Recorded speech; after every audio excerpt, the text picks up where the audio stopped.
Welcome to another episode of The Brand Called You, a podcast and podcast show that brings you leadership lessons, knowledge, experience, and wisdom from thousands of successful individuals from around the world. I am your host, Ashutosh Garg, and today I'm delighted to welcome a very, very accomplished professional entrepreneur, leader of a social sector enterprise from Prayagraj, India, Mr. Sudhir Singh. Sudhir, welcome to the show. Oh, thank you very much, Ashutosh ji, for having me here. Thank you. Sudhir is the founder and chief executive, chief executive officer, and author. And as I just mentioned, he's an author. He's an author of a book titled The Ray of Hope. And he's the founding director of the Food Box Foundation and the co-founder of End Hunger. So, Sudhir, tell me a little bit about your own journey, especially from an engineering degree to feeding hungry children.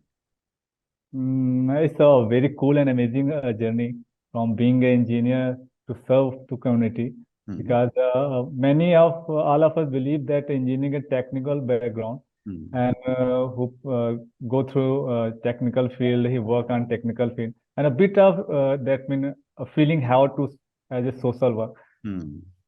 So I was in Delhi. So Delhi was my great inspiration. From there, I got the idea that I have to work for society. And when I moved to Prayagraj in COVID era, I worked with a non-profit organization. That means we are serving food to poor and that means disadvantaged people. That time, I got an idea that I have to do this for a long time. I got the feel that this should be my aim or a long-term aim. So, सब लोग ये भी कहते हैं that you are a one man on a mission to feed hungry children. थोड़ा मुझे समझाइए कि ये आपका मिशन क्या है और आप क्या क्या काम कर रहे हैं. अच्छा, बेसिकली ये एक छोटा सा इंसिडेंट था जब मैंने ऐसे कि मैं दोस्तों के साथ जा रहा था. We were in bike and at point we saw a few kids was searching something. वो डस्टबिन में कुछ ढूंढ रहे थे. ये कोविड का टाइम था. तो जब हम वहां से पास हुए तो हमने देखा कि वो क्या ढूंढ रहे हैं. तो हमने बाइक रोक के उनसे पूछा व्हाट यू लुकिंग फॉर. कहा कि कुछ नहीं. वो ऐसे हंस के वैसे जाने लगे वहां से. एक दोस्त ने उसे रोका, बोला क्या ढूंढ रहे तुम यहाँ पे. कहा कि हम खाना ढूंढ रहे थे. तो ये एक मोमेंट था. फिर हम लोगों को लगा कि इतना कोविड में लोगों को इतना प्रॉब्लम हो रहा है, बच्चों को खाने कुछ नहीं मिल रहा. फिर हमने खाने का कुछ व्यवस्था किया. फिर वहां से हम लोगों के दिमाग में आया यार कोई ऐसा हो ऑर्गेनाइजेशन या कोई ऐसा पर्सन जो कि हंगर पे काम करे, क्योंकि I personally believe that food is that mean a basic thing everybody. बिल्कुल. अगर उसके पास खाने को है तभी उसका दिमाग काम करेगा, फिर वो काम करेगा, पैसा कमाएगा, कैरियर बनाएगा, कुछ भी करेगा. और उसका पेट ही खाली है तो फिर वो गलत ट्रैक पे जाएगा. बिल्कुल ठीक. और फूड तो हमारा फंडामेंटल राइट है. तो आई थिंक जो आपने करा, बात करते हैं. फिर आपने ये फूड बॉक्स फाउंडेशन बनाई. तो मुझे जरा इसके बारे में बताइए कि ये फूड बॉक्स फाउंडेशन आपने बनाई और इसके क्या ऑब्जेक्टिव्स हैं. तो फूड बॉक्स फाउंडेशन का बिगनिंग हमारा इंड हंगर से हुआ. जब हम कोविड में सर्व कर रहे थे तो इंड हंगर करके हमने एक कैंपेन चलाया था. हमने अपने लोकल कम्युनिटी में ये स्प्रेड किया था कि हम लोग पुअर को खिला रहे हैं, हम जो भूखे लोग उनको खिला रहे हैं. तो थोड़ा सा फंड रेज किया अपनी फैमिली से, फ्रेंड से. और लिंक्डइन पे फिर हमने एक पेज बनाया, ट्विटर पे एक पेज बनाया जिसमें एक हंगर के लिए स्प्रेड किया अवेयरनेस. तो वहां से भी फंड रेज हुआ. तो इन हंगर को जब हमने करके देखा, हमने फील्ड में भी करके देखा, तो हमें लगा कि यार हम लोग कर पा रहे हैं. होता है कि टेस्टिंग कि हम समाज का काम करना इतना आसान नहीं होता. इन हंगर से हमें एक आइडिया मिला कि हाँ हम कर सकते हैं. फिर कई लोगों ने, फैमिली मेंबर, फ्रेंड्स ने सजेस्ट किया कि इसको हम लॉन्ग टर्म में ले चलते हैं, समाज के लिए करना है तो एक प्लेटफॉर्म जनरेट करते हैं ताकि दूसरे लोग भी हमें ऐड कर सकें, वो भी पार्टिसिपेट कर सकें. फिर हमने लास्ट ईयर मार्च में अपनी ये एनजीओ रजिस्टर करवाई और हमें 1 साल होने वाले हैं. बहुत हमने अच्छा. सुधीर जी, मुझे ये चीज बताइए कि ये जो फूड बॉक्स फाउंडेशन आपने बनाई, इसके एक्सपीरियंस पे आपको ये मुझे आपसे I'd like to get the view from you कि जो न्यूट्रिशन चैलेंजेस हमारे बच्चों के हैं वो क्या हैं, और ये रूरल इंडिया और अर्बन इंडिया में एक ही जैसे हैं. तो जैसे कि हमें डाटा ये कहता है कि 50% ऑफ चिल्ड्रन जी। Under age of 5 hmm. Are suffering from malnutrition. 50%? 50% are children under अच्छा। 5. जी। And in rural, if you talk about rural and urban, a bit of similar, but ji. have few things that different from rural ji. and urban. Because if you talk about the urban, तो यहाँ पर लोगों के पास खाने का तो है, तो हम्म। प्रॉपर डाइट का किसी को आइडिया नहीं है। वो या हम्म। तो ज्यादा खा ले रहे हैं, हम्म। दैट मीन वो स्नैक्स खा ले रहे हैं, या हम्म। फिर जो मार्केट की चीजें वो ज्यादा खा ले रहे हैं, वो फिर वेट उनका बढ़ जा रहा है हम्म। इसमें प्रॉपर डाइट ना होने की वजह से। और वही अगर हम रूरल की बात करें तो उनको खाने का इतना अवेलेबल नहीं हो पा रहा, हम्म। अंडर वेट हो जा रहे हैं। हम्म। और आपने कहा कि ये जब शुरू किया था तो कोविड के टाइम में शुरू किया था, बट हम्म। कोविड के समय में तो डिस्ट्रीब्यूशन ऑफ खाने में भी बहुत प्रॉब्लम आई थी, हम्म। तो आपने कैसे हैंडल किया? वो तो ऐसा हुआ था कि हम वॉलंटियर्स तो थे, हम्म। पर उसमें हमें ट्रांसपोर्टेशन में काफ़ी दिक्कत होती थी। जी। We basically serve in bike, hmm. वो हमने मैनेज किया। और हमने जैसे फूड कार्टून के पैकेट होते थे, जी। उसमें हम फिलअप करते थे and then we serve through bike. And personally 2 या 3 लोग जाकर बाइक से वो सर्व हम्म। करते हैं। बहुत अच्छा। और दूसरा चीज जो मैंने पढ़ा है, और मुझे इतना तजुर्बा तो नहीं है इसमें, पर मैंने ये पढ़ा है कि जब जब फ्री फूड बच्चों को जाता है तो उसमें क्वालिटी कंट्रोल के बहुत बड़े इशू आते हैं। कई बार ही पढ़ते रहते हैं पेपर में कि अब ये प्रॉब्लम आई, वो प्रॉब्लम आई। आप लोग कैसे हैंडल करते हैं ये जो क्वालिटी कंट्रोल है खाने का? क्वालिटी कंट्रोल को पहले हमारा ये होता है कि जो हम रॉ मटेरियल लेंगे जी। वो एकदम बेस्ट क्वालिटी होगा। हम जी। प्रेफर करते हैं कि जो भी रॉ मटेरियल है, हम ग्रेन्स अगर लेते हैं तो डायरेक्ट हम फार्मर से लेते हैं, हम्म। मार्केट से जल्दी बहुत लेते ही कम है। हम्म। और बाकी जो भी हम लेते हैं पैक मटेरियल वो भी अच्छे क्वालिटी का लेते हैं। हम्म। और उसके बाद जो हमारे कुक हैं या फिर जो किचन में काम करते हैं वो बेसिक ट्रेनिंग से गुजरते हैं, उनको हम्म। बेसिक बताया जाता है कि आपको ये करना है, ये करना है, प्रॉपर हाइजीन हम्म। का ध्यान रखना है। हम्म। और फिर उसमें टाइमिंग का बहुत हम केयर करते हैं कि अगर हमारा फूड कुक हो गया है तो हमें 2 घंटे में उसे डिलीवर कर देना है, उनको सर्व कर देना है लोगों को। जी। जी। तो ऐसी चीज़ों को ध्यान में रखते हुए हम काम करते हैं। हम्म। और जो दूसरा चैलेंज मैंने पढ़ा है कि वेयर हाउसिंग ऑफ हम्म। खाना जो होता है, फूड ग्रेन्स, उसमें हम्म। बहुत प्रॉब्लम्स आती हैं क्योंकि पेस्ट आ जाते हैं। तो जब हम्म। आप लोग प्रोक्योरमेंट करते हैं तो उसका क्या प्रोसेस फॉलो करते हैं? उसमें तो ज़्यादातर हम ज़्यादा डंप नहीं करते हैं रॉ मटेरियल। जी। हमारा ये होता है कि हम जैसे कि 10 दिन 15 दिन का मटेरियल, रॉ मटेरियल लेते हैं, हम्म। उसको यूज करते हैं, फिर से उसको लाते हैं। हम्म। हमारे पास उतना स्पेस भी नहीं है कि हम ज़्यादा मात्रा में रख सकें, तो ऐसे ही चलता है हमारा। हम्म। और जो कोविड के टाइम में और अभी भी, जैसे जो सरकार का जो फ्री फूड प्रोग्राम है जहाँ उन सबको करोड़ों फैमिलीज को जो फ्री ग्रेन पहुंचाते हैं, हम्म। अ, उसके साथ आप कैसे जुड़ते हैं? आ, उसके साथ हमारा कोई दैट मीन डायरेक्ट कनेक्शन तो नहीं है। जी। वो तो है लोगों का, पर मुझे ऐसा लगता है जो उनको ग्रेन्स मिलता है हम्म। उनके पर पर्सन जितना भी मिलता है वो एक पर्सन के लिए काफ़ी है। लेकिन प्रॉब्लम उसमें ये आती है कि उनको ग्रेन्स तो मिल गया, हम्म। लेकिन वेजिटेबल्स, ऑयल्स, ये बेसिक जो जरूरतें हैं हम्म। एक खाने को बनाने में, वो कहाँ से मिले। हम्म। वो क्या करते हैं, उसी ग्रेन का कुछ पार्ट तो रख लेते हैं, उसी का हाफ सेल कर देते हैं ताकि उनको दूसरी चीजें आ सकें। हम्म। ऐसे वो मैनेज करते हैं। हम्म। और हमारे जो गरीब लोग जो हैं उनमें न्यूट्रिशन की बहुत ज्यादा चैलेंज है कि कुछ इम्प्रूवमेंट आ रहा है सालों के, ओवर द इयर्स? नहीं, इम्प्रूवमेंट तो आ रहा है। वो इम्प्रूवमेंट आ रहा है क्योंकि वो चीज़ों को सीख रहे हैं, वो जान रहे हैं, उनको समझ में आ रहा है कि हमको इतनी डाइट लेनी है, इतना खाना खाना है। पर अभी भी जो हमारा एजुकेशन सिस्टम है या जो भी हम्म। स्कूलिंग है, उसमें थोड़ा सा इम्प्रूव करने की जरूरत है कि हम ज़्यादातर फोकस करें हेल्थ में। हम्म। और बच्चों को ये बताएं डाइट के बारे में, न्यूट्रिशन के बारे में, कितना लेना है, ज़्यादा भी नहीं लेना है और कम भी नहीं लेना है। हम्म। प्रॉपर डाइट हमें बना के रखनी है, हम्म। ये बहुत ज़रूरी है। हम्म। और इसका अंडरस्टैंडिंग है हमारे ज्यादातर लोगों में कि प्रॉपर डाइट क्या है, डाइट और हेल्थ का लिंकेज क्या है, एक्सरसाइज और हेल्थ का क्या लिंक है, इन सब की जानकारी है हमारे पास? हाँ, अगर मैं बात करूं आज से 10 साल पहले तो हम्म। शायद कम थी, जी। लेकिन इस समय लोग काफ़ी अवेयर हो रहे हैं। हम्म। जिससे मेरा मिलना जुलना है, जो मेरे कनेक्शन में है, जी। वो काफी हेल्थ के प्रति काफी मतलब वो करते हैं कि नहीं, ये हमारी फर्स्ट प्रायोरिटी है, काम भी हम्म, मैनेज कर लेंगे, उसको भी टाइम कर लेने के लिए हेल्थ और खाने के लिए काफी वो केयर करते हैं। बिल्कुल ठीक। दूसरा क्वेश्चन आपसे ये पूछना था कि अभी रिसेंटली मैं पढ़ रहा था, इंटरनेशनल रेटिंग जब हुई थी on the hmm world hunger index, तो हम्म हमारा देश बहुत नीचे आया था। हम्म अ, इसका क्या रीजन है? कुछ लोग कहते हैं कि ये रेटिंग गलत है, कुछ लोग कहते हैं कि हमारे को पता नहीं चलता। आपका क्या व्यू है, हम्म क्योंकि आप तो बिल्कुल ग्राउंड रियलिटी को जानते हैं।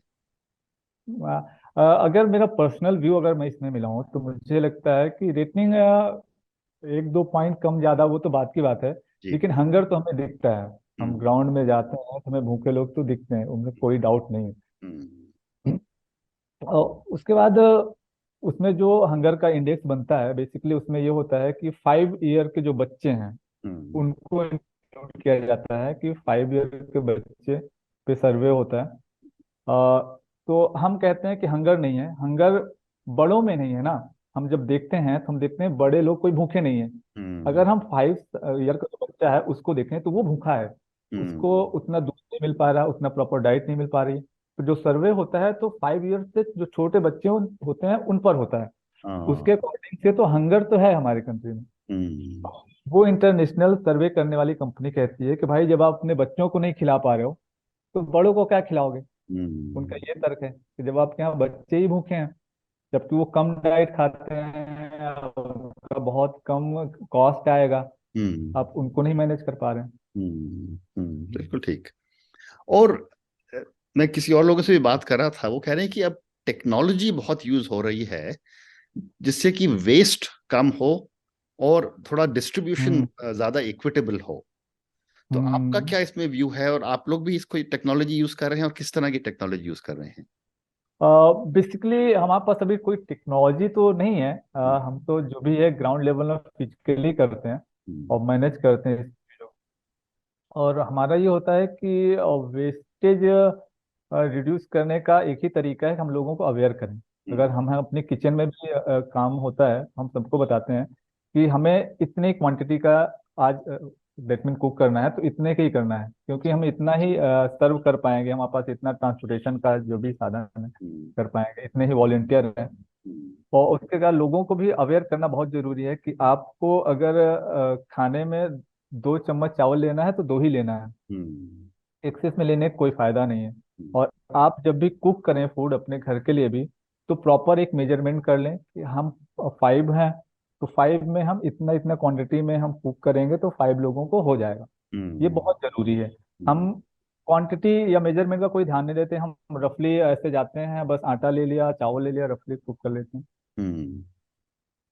Very interesting.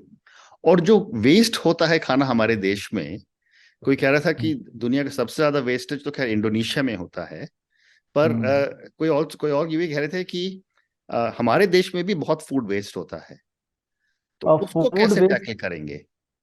हाँ फूड वेस्ट का मेरा है ना, लोगों को एडुकेट करना बहुत जरूरी है। जी। जैसे कि हम पार्टीज में या फिर मैरिज हॉल में देखते हैं, और वहाँ पे लोग एक्सेस में फूड ले लेते हैं प्लेट में, हम्म। एंड दे ऑल्सो, तो बेसिक यही एक वो उस चीज को अवेयर नहीं है, या इतना उनको एजुकेट नहीं किया गया फूड के बारे में। तो हम्म। ये उनको बताना जरूरी है कि आप जो ये वेस्ट कर रहे हो इससे 2 लोग खाना खा सकते थे, हम्म। इतने लोग हंगर हैं, इतने लोग, अब उसमें दिखा है कि per day 3 people die from hunger. Hmm. Three people die. हाँ, हंगर। अच्छा। अच्छा, मुझे एक चीज और बताइए, फिर मैं आपके वो एंड हंगर के बारे में बात करना चाहता हूँ कि अगर आपसे आपके साथ अगर प्राइवेट सेक्टर या दूसरे इंडिविजुअल जुड़ना चाहें तो वो कैसे जुड़ सकते हैं आपके साथ? एज ए CSR वो हमें स्पॉन्सर कर सकते हैं। हम्म। हमारा अभी ये एम है कि हम चाहते हैं कि हम जो भी सिटीज़ हैं और सिटी में जो भी स्लम एरिया है वहाँ पे हमारा एक इन हंगर किचन हो, हम्म। जहाँ पर मिनिमम अमाउंट में लोग खाना खा सकें, हेल्दी हाइजीन फूड वो, दैट मीन 10 या 15 रुपए में वो वहाँ पे खा सकें। हम्म। अगर ऐसा कोई कॉर्पोरेट है हमसे कनेक्ट होना चाहता है तो वो हमारा कोई किचन स्पॉन्सर कर दे, हम हम्म। उसे मैनेज करेंगे और लोगों को खाना खिलाएंगे। अच्छा। और ये जो आपकी जो दो ऑर्गेनाइजेशंस हैं, फूड बॉक्स फाउंडेशन और एंड हंगर, हम्म। इन दोनों में क्या सिमिलैरिटी है और क्या डिफरेंस है? अच्छा, और जो हमारा फूड बॉक्स फाउंडेशन है ये जी। तो रजिस्टर्ड एनजीओ है। जी। और इंड हंगर हमारा जो हमारा कैंपेन चला था वो हमने उस नाम से अपना किचन सेटअप किया है। They both are same thing. Hmm. End hunger is our kitchen name and food box foundation is our organisation. Under that we work on end hunger. बहुत अच्छा, वेरी नाइस। तो now let us talk about your book, the ray of hope. ये book आपने कब publish करी थी और Amazon पर अवेलेबल है? हाँ, Amazon, Flipkart, Notion Fresh, Goodreads, everywhere. पर तो मैं अपने व्यूअर्स और लिसनर्स को बोल रहा हूँ कि सुधीर सिंह जी की book the ray of hope जाके चेक करिए। मैं भी चेक करता हूँ किताब को। मुझे आप किताब के बारे में जरा बताइए, और आपका क्या हाइपोथेसिस था जब आपने लिखी किताब? अब ये किताब को लिखने में तो मुझे काफ़ी समय लग गया। जी। जैसे कि हमेशा से ये था कि मुझे कहानी का शौक था पढ़ने का, जी। और लिखने का कोई आइडिया नहीं था। पर ये था कि पढ़ना अच्छा लगता था। समय के साथ वो पढ़ना पढ़ना थोड़ा सा लिखने में कन्वर्ट हो गया। हम्म। ये था कि कोई स्टोरी हो तो फिर लिखते हैं। तो इस स्टोरी को ढूंढने में 4 साल लगे, जी। कोई कहानी हम्म। जिसको हम लिख सकें। फाइनली वो कहानी मिली, उसको लिखा। फिर लास्ट ईयर आई थिंक 2021 में पब्लिश हुई थी, हम्म। और काफी लोगों ने पसंद किया। हम्म। बहुत अच्छा, बहुत अच्छा। तो एक चीज और मैं पूछना चाहता हूँ आपसे, मेरे पे दो सवाल और हैं आपके। इस हम्म। समय सरकार बहुत सपोर्ट दे रही है मिलेट को, और जो हमारे जो पुराने जो ट्रेडिशनल ग्रेन्स थे वो हम्म। काफी उभर के आ रहे हैं, क्योंकि या तो उनके हाई प्रोटीन्स हैं, ये जैसे खपली आटा, वीट है, हम्म। मिलेट है। हम्म। इन नए ग्रेन्स या पुराने ग्रेन्स को जो अब जिनको नई लाइफ मिल रही है, हम्म। इनका क्या रोल होगा हमारे न्यूट्रिशन में, या हो और सकता है? ये तो दैट मीन जो हमारे पुराने डाइट्स जो थे वो हम्म। बहुत अच्छे थे। पुराने जी। लोग जो बाजरा या फिर जो भी वैसे ग्रेन्स यूज करते थे काफी हेल्दी होते थे। हम्म। और अब उनको खत्म होने का ये है कि हमने एग्रीकल्चर पे उतना ध्यान नहीं दिया। हम्म। एग्रीकल्चर को उतना सपोर्ट नहीं मिला, तो उनकी जो पैदावार हो गई कम हो गई है। हम्म। अगर उसको हम फिर से सपोर्ट कर रहे हैं तो वो डाइट के लिए काफ़ी अच्छे हैं। उससे हम्म। क्रॉप्स भी हमको अच्छा मिल रहा है, हम्म। और काफ़ी प्रोटीन्स हैं, एवरीथिंग। हम्म। और जो फार्मर हैं, जो कि हमारा सारा खाना ग्रो करते हैं, हम्म। उनके लिए आप लोग कुछ करते हैं जिससे कि उनका थोड़ा रिम्यूनरेशन बढ़े, जिससे कि उनको भी प्रोडक्टिविटी में एक्स्ट्रा पैसा मिल सके? हम जब भी कनेक्ट होते हैं फार्मर्स अपनी ग्रेन्स के लिए, जी। तो हम ये पूछते हैं आपको मार्केट में कितने का ये सेल हो रहा है। वो जी। बोलते हैं इतने का। हम कहा हम इससे आपको इतना बढ़ा के दे रहे हैं। हम्म। कहते हैं ठीक है। फिर कई बार ऐसा होता है कि फार्मर्स कहते हैं, जब उनको मालूम चलता है कि वी आर सर्विंग पुअर, तो कहते हम्म। हैं कि हम आपसे कोई पैसे नहीं ले रहे हैं, इतने का आप ले सकते हैं। We hmm. Don't take any अच्छा। Cost for this. तो हम्म। ये भी उनका सपोर्ट मिलता है इनका, और हम भी अपने तरीके से सपोर्ट हम्म। करते हैं उनको। वो हम अब हमेशा, मैं हमेशा कहता हूँ, हमारे ये देश का बड़प्पन है हमारे लोगों का, हम्म। कि अगर पता चलता है कि जो काम कर रहे हैं वो किसी नोबल कॉज के लिए जा रहा है, तो लोग सोचते ही नहीं है कि भाई हम लोग भी गरीब हैं, फिर भी वो लोग देने को तैयार हो जाते हैं। तो तैयार, everybody support. Everyone supports, very nice. और मेरा आखिरी क्वेश्चन सुधीर जी आपके लिए है, और ये सारे व्यूअर्स और लिसनर्स जो कि हमारे कॉन्वर्सेशन को सुनेंगे, आपकी अपनी अमेजिंग जर्नी के बाद इतने हजारों लोगों को आप खाना खिला रहे हैं, आपके व्यू में क्या 3 लेसन्स हैं जो कि हमारे व्यूअर्स और लिसनर्स आपसे सीख सकते हैं? पहला तो मैं बात करूं तो मैंने बुक लिखी तो उसके एक्सपीरियंस में ये करना चाहूंगा। हम्म। जैसे कि मेरी बुक है, एक इंस्पिरेशनल स्टोरी है, hmm. Character Raghu. Hmm. And I think he is struggler, और हम्म। सारी लाइफ स्ट्रगल करता है, and the last he accomplished and hmm. Become successful. हम्म। तो ये है कि आपको गिव अप नहीं करना है। हम्म। व्हाट यू आर डूइंग, जो भी आपका ड्रीम है, जी। आप ट्राई करते रहिए। Never give up. हम्म। कोशिश करते रहिए। अगर आप कोशिश करते रहेंगे तो आप जीत जाएंगे। हारता वही है जो गिव अप करता है। और दूसरा ये है कि मैं सोसाइटी के लिए काम कर रहा हूँ, कमेटी के काम लिए काम कर रहा हूँ, तो मेरा ये मानना है कि हर किसी को लाइफ में एक ऐसा फील्ड चुनना चाहिए जिससे वो कम्युनिटी को गिव बैक कर सके, हम्म कुछ भी ऐसा करे ताकि वो समाज को कुछ दे सके। हम्म एक एक ऐसा उसको अपना एम या ड्रीम बना लेना चाहिए कि हम काम भी कर रहे हैं। हम्म, कोई नहीं, आप एजुकेशन फील्ड में हैं तो आप कम से कम 10 बच्चों को फ्री में एजुकेशन ही दे दीजिए, जी। अच्छा काम है। हम्म, तो ये दो लेसन मुझे लगता है बहुत कि अच्छा, बहुत अच्छा। और इन दोनों लेसन्स के बेसिस पर, और जो कि दो हैं अपने की, डोंट गिव अप। जो हम्म, गिव अप कर देता है वही हारता है, जो गिव ये अप नहीं यार, करता है वो हमेशा कभी ना कभी सक्सेस आता ही है उनको।